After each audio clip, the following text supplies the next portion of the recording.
यह फैसला चीक एग्जीक्यूशन के महत्व और लोन एग्रीमेंट से संबंधित विवादों पर इसके निहितार्थों को रेखांकित करता है। एम जगन्नाथन के मामले में हाल ही में सुप्रीम कोर्ट के फैसले ने section 138 negotiable instruments act 1881 the NI act के एक सिग्निफिकेंट एस्पेक्ट को स्पष्ट किया है। Irrelevance of loan terms and rate of interests. अदालत ने स्पष्ट किया कि ऋण की शर्तों जैसे ब्याज दर से संबंधित विवाद एनआई अधिनियम की धारा 138 के तहत देयता को प्रभावित नहीं करते हैं। इसका मतलब यह है कि भले ही ऋण की शर्तों के बारे में असहमति हो, लेकिन यह चेक जारी होने के बाद चेककर्ता को अपने दायित्व को पूरा करने से छूट नहीं देता है। The court clarified that disputes concerning the terms of the loan, such as rate of interest, do not affect the liability under Section 138 of NI Act. This means that even if there is a disagreement about the loan's conditions, it does not excuse the drawer from fulfilling their obligation once the check is issued. This ruling underscores the importance of check execution and its implications on disputes related to loan agreements. Shri Sujees benefit funds limited बनाम M Jagannathan में supreme court ने माना कि एक बार जब व्यक्ति चीक execution स्वीकार कर लेता है तो मूल राशि पर ब्याज दर के बारे में बचाव नहीं किया जा सकता है।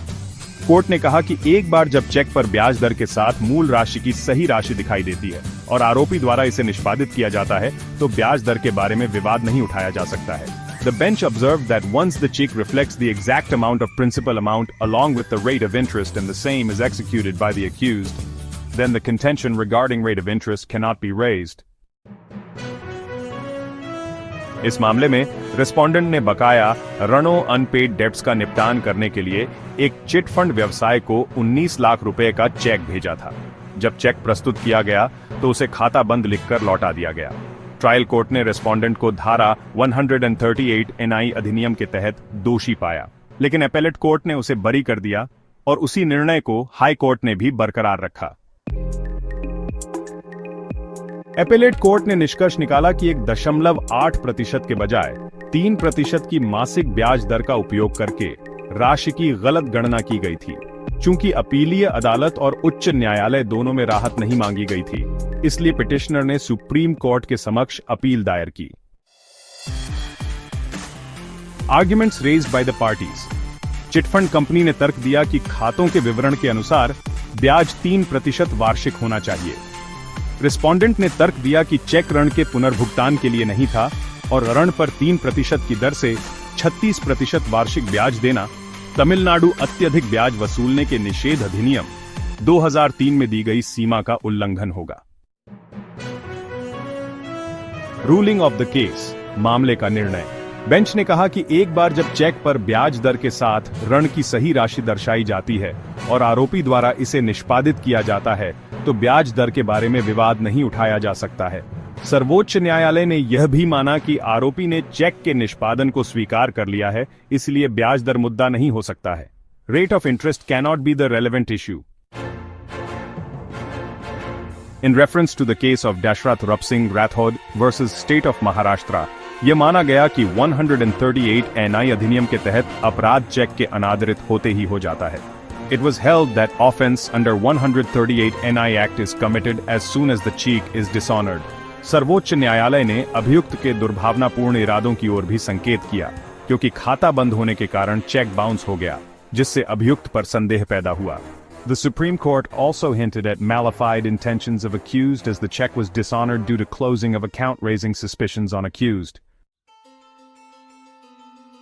उच्चतम न्यायालय ने तमिलनाडु अत्यधिक ब्याज दर निषेध अधिनियम 2003 में उल्लिखित ब्याज दर की सीमा से अधिक होने पर उत्तरदाता के तर्क को खारिज करते हुए कहा कि अभियुक्त ने स्वयं राशि पर सहमति व्यक्त की थी और वह ब्याज की उच्च दर का दावा करने के लिए एनआई अधिनियम के तहत कार्यवाही में दलील नहीं दे सकता।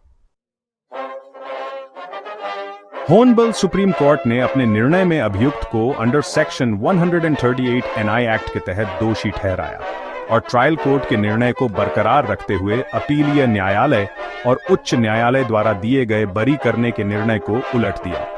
न्यायालय ने आगे चेक में उल्लिखित राशि का 1.5 गुना भुगतान करने का आदेश दिया।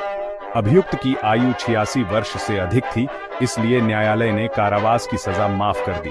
लेकिन भुगतान में चूक के मामले में 1 वर्ष का कारावास फिर से लागू होगा। Highlights of the case. Execution of check. Check का निष्पादन एनआई अधिनियम की धारा 138 के तहत देयता निर्धारित करने में महत्वपूर्ण भूमिका निभाता है।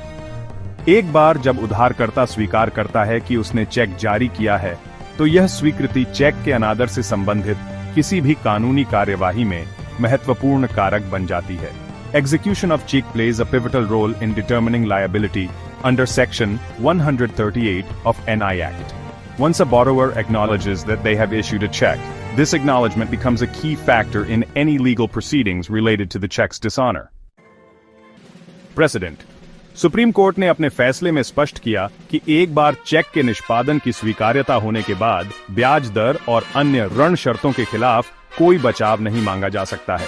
The Supreme Court in its decision clarified that once there is admissibility of execution of check, no defense can be sought against rate of interest and other loan terms.